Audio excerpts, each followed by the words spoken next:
UCC पर कांग्रेस का रुख नहीं हुआ साफ।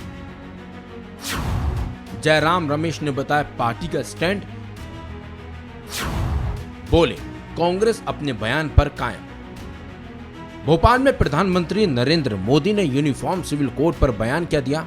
मानो देश में यूसीसी को लेकर न सिर्फ हलचल तेज हो गई बल्कि विपक्ष ने बैठकों का दौर भी शुरू कर दिया। जहां एक तरफ कुछ राजनीतिक दलों ने यूसीसी का समर्थन किया है तो वहीं कांग्रेस ने इस पर अपना रुख साफ नहीं किया, बल्कि कांग्रेस यूसीसी को लेकर अपने रुख पर कायम है। कांग्रेस के मुताबिक इस स्तर पर यूसीसी को लागू करना ठीक नहीं है, बल्कि कांग्रेस का तो साफ साफ कहना है कि अगर इस मुद्दे पर कोई मसौदा विधेयक या रिपोर्ट आती है तो फिर कोई टिप्पणी की जाएगी। दरअसल कांग्रेस के शीर्ष नेतृत्व ने संसदीय रणनीति समूह की बैठक की, जिसमें उसने 20 जुलाई से शुरू होने वाले संसद के मानसून सत्र के दौरान उठाए जाने वाले विभिन्न मुद्दों पर चर्चा की। यूसीसी को लेकर जयराम रमेश ने कहा, जब कोई मसौदा आएगा और चर्चा होगी तो हम हिस्सा लेंगे और जो प्रस्तावित होगा उसकी समीक्षा करेंगे। फिलहाल हमारे पास प्रतिक्रिया के लिए केवल विधि आयोग का सार्वजनिक नोटिस है।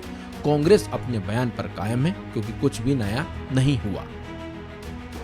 15 जून को हमने यूनिफॉर्म सिविल कोड जो लॉ कमीशन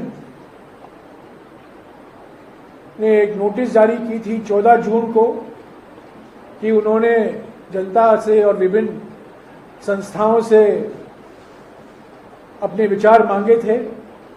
15 तारीख को हमने एक स्टेटमेंट जारी किया था, एक वक्तव्य जारी किया गया था और इस पर चर्चा हुई और 15 जून से आज तक कोई ऐसी नई स्थिति नहीं पैदा हुई है कि हम इस स्टेटमेंट को और आगे ले चले।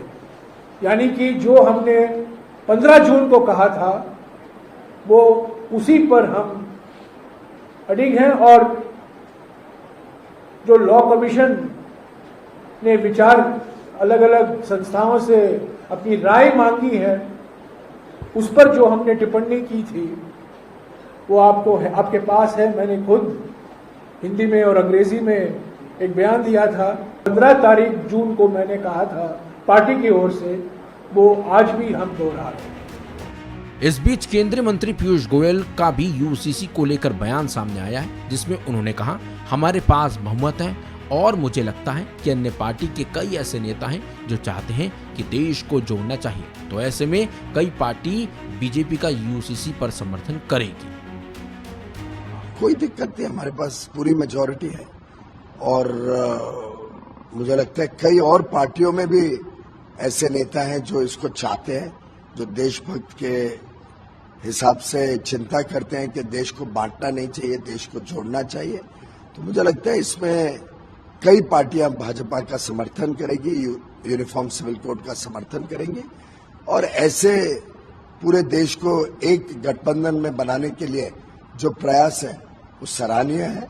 कांग्रेस और उनके नेता बौखला गए हैं, उनको ध्यान में आ गया है कि समावेशी सभी लोगों को सम्मिलित करके जो एक समय की मांग है आज कि देश को एकजुट किया जाए, देश में एक कानून बनाया जाए। ये तो संविधान निर्माताओं ने भी आज से 70 साल पहले हमें directed principles of state policy में संविधान में दिया था। सुप्रीम कोर्ट ने कई बार 5 बार अलग अलग फैसले सुनाते हुए अपनी बातचीत में कहा कि देश में यूसीसी आना चाहिए। आपको बता दें, संसद का मानसून सत्र 20 जुलाई से शुरू होगा। केंद्रीय संसदीय कार्य मंत्री प्रहलाद जोशी ने ये जानकारी दी और खबर ये भी है कि अब मोदी सरकार इसी सत्र में यूसीसी बिल पेश कर सकती है। इस खबर में बस इतना ही। अपडेट्स के लिए बने रहिए वन इंडिया हिंदी के साथ।